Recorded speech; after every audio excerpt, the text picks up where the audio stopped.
Remember, on top of the bad Copa America they had, Brazil had lost their last 3 World Cup qualifiers in a row, an unprecedented streak for Brazil. Now you see them up into that top 4 with 10 points through 7 games played. Ale, they did manage to snap the losing streak, but just how did Brazil get the 3 points here?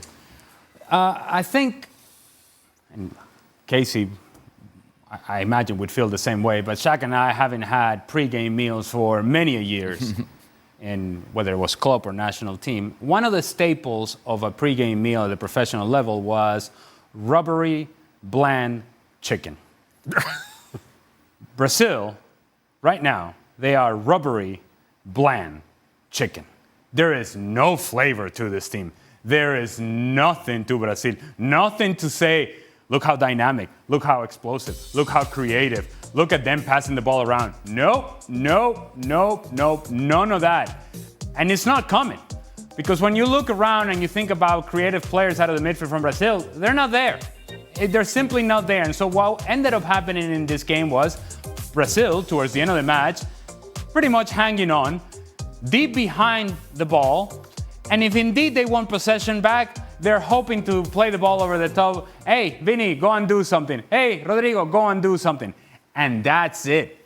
There is nothing special. There is nothing exciting. There is nothing to be optimistic about with this Brazil national team. And while I'll sit here and say, look, they're going to make the World Cup, that's not an issue here. It's when you think and project what this team can be, it isn't going to be much better than what we saw against Ecuador. It's not like, hey, we're in an upward trajectory here. It was important to get the 3-point, and now we move on and we really lean on this talent that we have on this team so that they can take us to the next level and so that we think of Brazil in the 2026 World Cup as a potential winner. No, they got round of 16 out written all over them because they just don't have enough. Here I am saying Brazil does not have enough talent to compete at the highest level. They have enough to barely beat Ecuador at home. And when I say barely, I mean barely. There wasn't anything about this Brazilian performance that would keep you awake.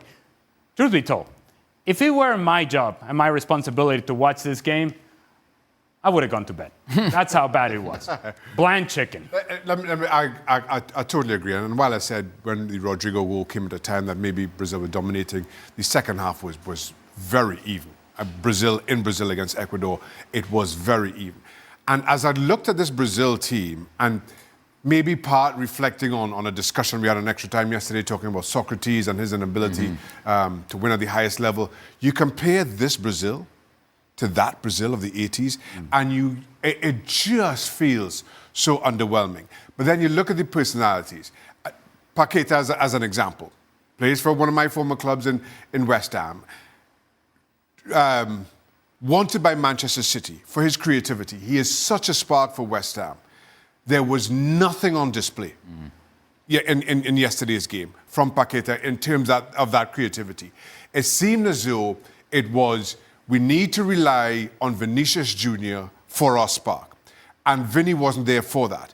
And while I have sat here and been very critical of Neymar and how at times I think he hogs the limelight for Brazil and maybe takes away from the others, it just seems as though that this Brazil is in desperate need of that kind of a personality, that kind of a talent.